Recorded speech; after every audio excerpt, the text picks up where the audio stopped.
find it in documents in 40 years' time or 50 years, whatever the figure is, 50 years' time.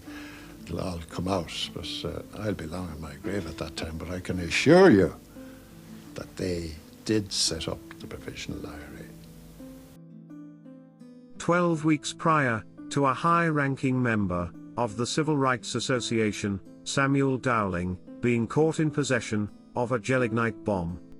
Less than 14 miles away from Mullaghcrew, County Louth, where Mr. Dowling was arrested, and just across the border into Northern Ireland.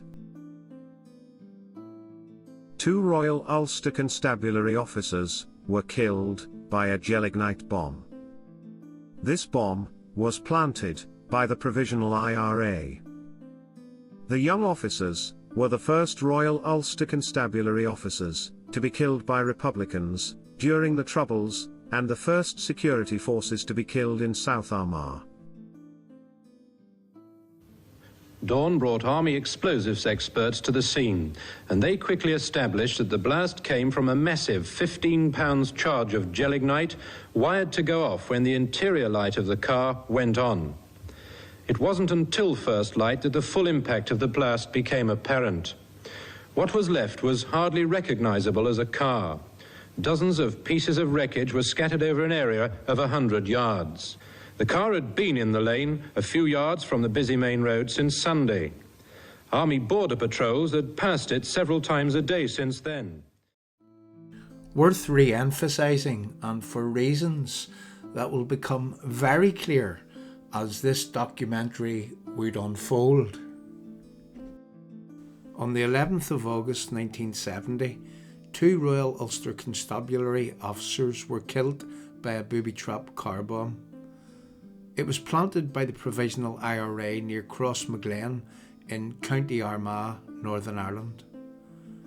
The 2 RUC officers based in Crossmaglen, Samuel Donaldson, aged 23, and Robert Miller, aged 26, went to investigate a red Ford Cortina which had been abandoned on the Lisara Road near the village.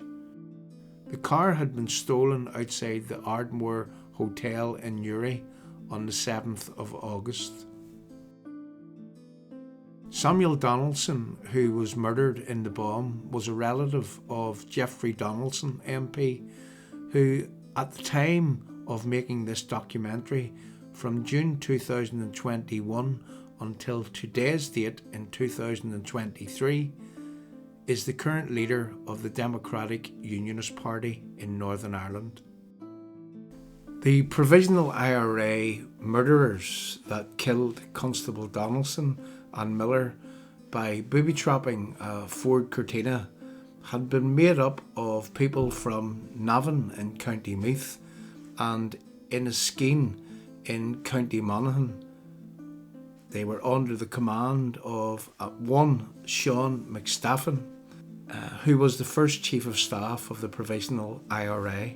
Now, what we learned in the first part of our documentary was that Mr. McStaffin and a guy called John Kelly, who is completely associated with Captain James Kelly of G2 Military Intelligence.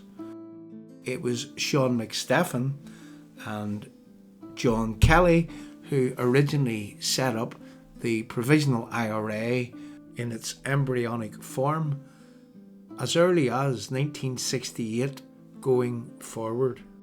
Now, this is where things get really interesting. Sean McStaffin, who was involved in the murders of Mr. Donaldson and also Mr. Miller. Sean McStaffin was also working with the Irish State, was associated with John Kelly, who was inextricably linked to Captain James Kelly, to Colonel Michael Heffron, to Charles Hockey, to Neil Blaney, to the Defence Minister of the Irish Republic.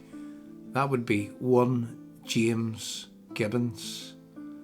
Now, whenever a Defence Minister is involved in operations across the border in Northern Ireland, is that legal? Is that an act of war? Is that fighting a war by proxy?